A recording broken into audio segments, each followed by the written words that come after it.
Good morning everyone. स्वागत है आप सभी का बैंकिंग अपडेट में। आई होप कि आप सब लोग बहुत ही अच्छे होंगे।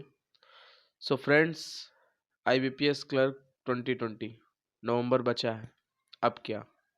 नवंबर बचा है, अब क्या? मतलब लास्ट आपके पास 30 डेज बचे हैं।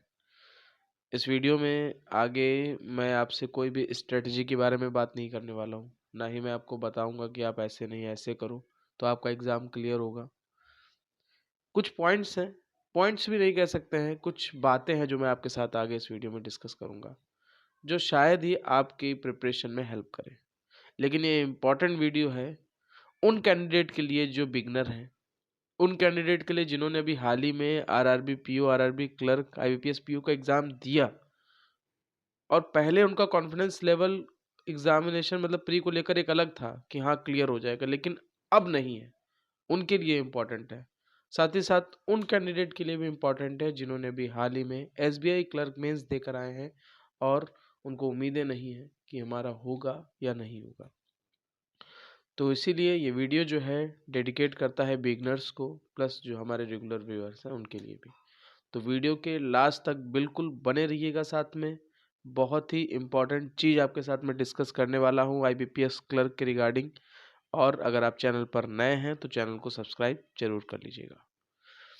फ्रेंड्स, कई सारे कैंडिडेट ने जब आरआरबी पीओ, आरआरबी क्लर्क और आईबीपीएस पीओ का जब एग्ज़ाम दिया था अभी हाल ही में, तब जो उनका एक कॉन्फिडेंस लेवल था एग्ज़ाम क्लियर मतलब प्री क्लियर को लेकर, वो उनका 90% था।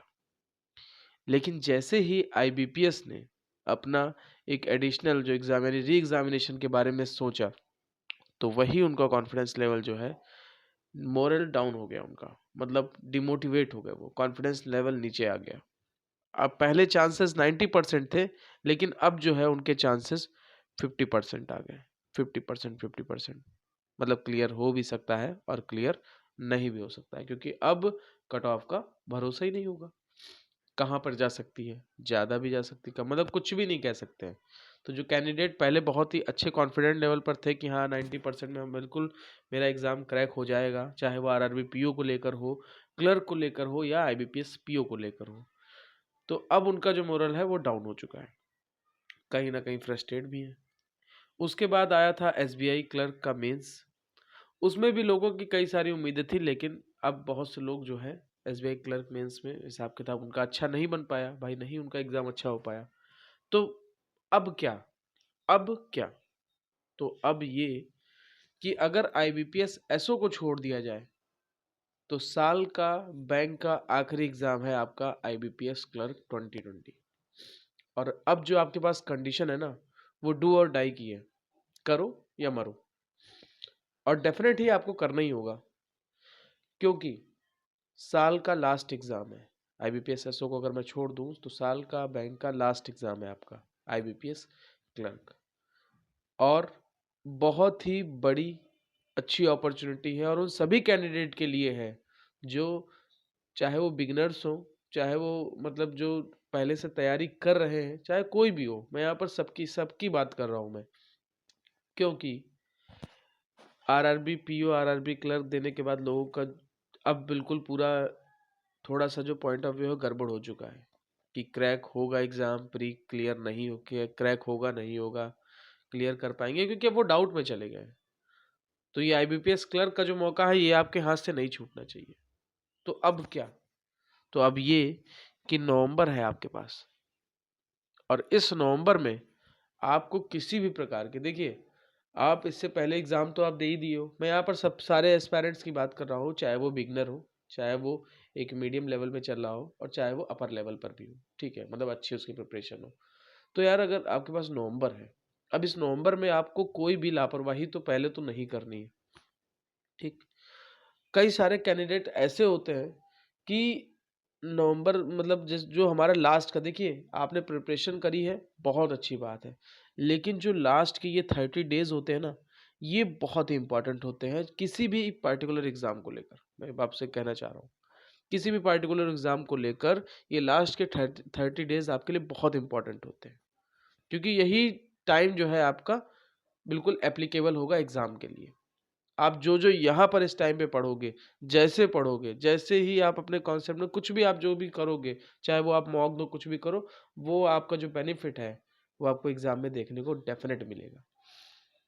अब लास्ट 30 डेज में IBPS क्लर्क के रिगार्डिंग आप सबको करना क्या है, तो आप एक चीज पहले ये जान लो कि चाहे कुछ भी करो या ना करो, लेकिन आपको मॉक टेस्ट, ये 30 दिन आपको मॉक टेस्ट जरूर देना है। इसके बिना काम नहीं होने वाला IBPS क्लर्क में।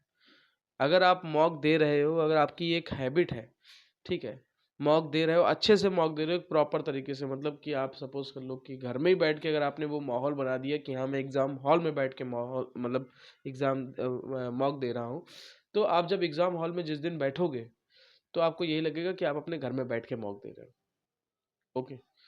अब कई सारे कैंडिडेट होते हैं जो मॉक तो दे देते हैं, लेकिन सवाल क्या आता है कि जब उसको एनालिसिस करने की बारी आती है तो वो कहीं ना कहीं पीछे हो जाते हैं।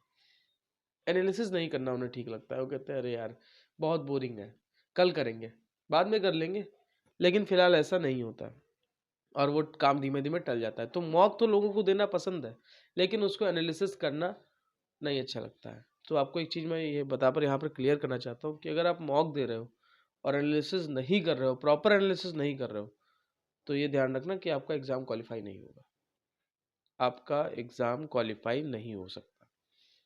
बिल्कुल कह रहा हूँ, डेफिनेट कह रहा हूँ, क्योंकि ये एक वही रामबाण है जो आपको एग्जैक्ट मतलब चीज़ें बता सकता है कि आपको कैसे एग्ज़ाम हॉल में पेपर को अटेम्प्ट करना है जब आप घर में या कहीं भी आप प्रैक्टिस करके जाओगे।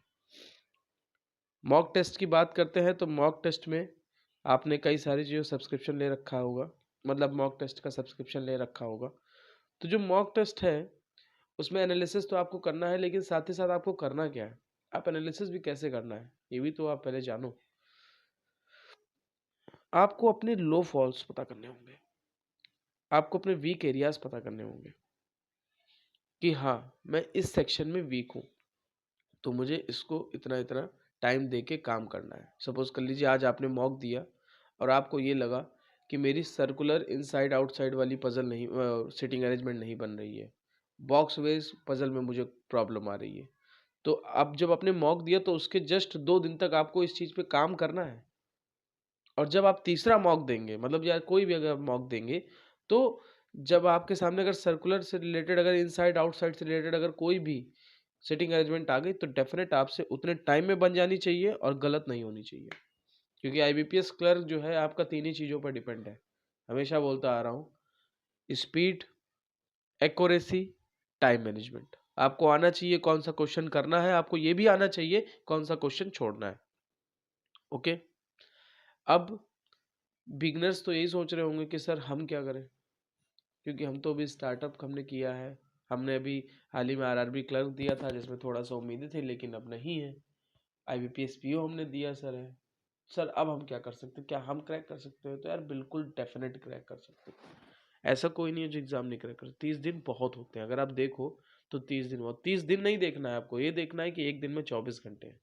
इस 24 घंटे को आपको अच्छे से यूटिलाइज करके अपने आपको अच्छा करना है IBPS क्लर्क के रिगार्डिंग।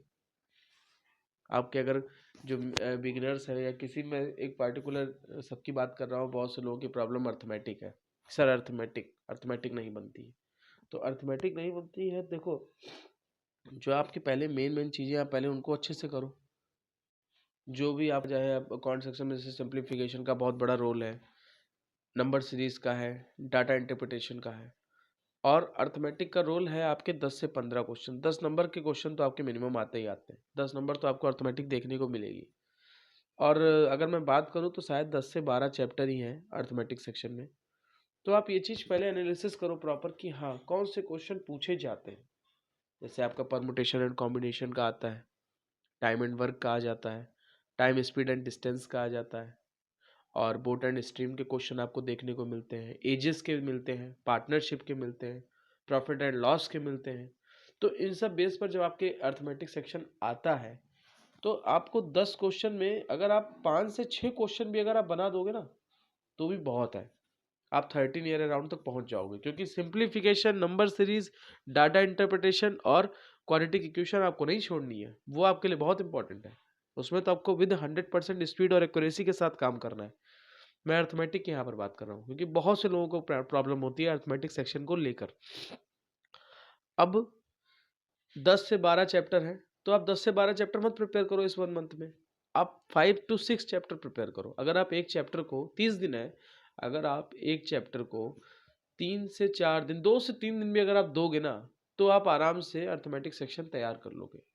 क्योंकि आपको जब आप मॉक दोगे तो आपको मालूम हो जाएगा कि यार एग्जैक्ट कौन सा लेवल आ रहा है क्वेश्चन का। लेवल 1 का क्वेश्चन पूछा जा रहा है, लेवल 2 का क्वेश्चन पूछा जा रहा है, लेवल 3 तक नहीं पहुंचते भाई। 20 मिनट है, 20 मिनट में 35 क्वेश्चन करना है। मेंस लेवल के क्वेश्चन नहीं देंगे आपको, और लेवल 3 मेंस लेवल का होता है, वो आप मेंस के टाइम पे देखा जाएगा जब होगा। 30 दिनों में सिर्फ और सिर्फ आपको जो अपना फोकस है वो प्री पर ही रखना है। बहुत से कैंडिडेट क्या होते करते हैं कि मेंस का भी साथ में लेके चलते हैं, बिल्कुल लेके चलिए, लेकिन अभी नहीं। ये 30 दिन आपको पूरा का पूरा जो फोकस है प्री पर डालना है। और साथ ही साथ क्या है कि आपको मतलब मॉक बहुत जरूरी है, एनालिसिस, अपने लो फॉल्स आप जानिए। और साथ ही साथ क्या है कि जैसे ही आपका प्री ओवर हो जाएगा, मतलब आप सपोज कर लीजिए कि आपका एग्जाम 5 दिसंबर को है और आप प्री देकर आ गए, एग्जाम सेंटर से बाहर निकले, तो आपके अंदर खुद ही एक कॉन्फिडेंस आ जाए कि हाँ मेरा ये एग्जाम क्लियर हो जाएगा, डेफिनेट, बिल्कुल क्लियर हो जाएगा। तो उसी के जस्ट एक दिन के बाद आप जो है मेंस के लिए लग जाइए। भाई आप कॉन्सेप्ट तो पूरा तैयारी कर चुके हो ना, मेंस के लिए आप प्रिपेयर करते रहो। मेंस के लिए तकरीबन हमारे पास 1.5 महीना तक होगा, बहुत आराम से आप प्रिपेयर कर सकते हो।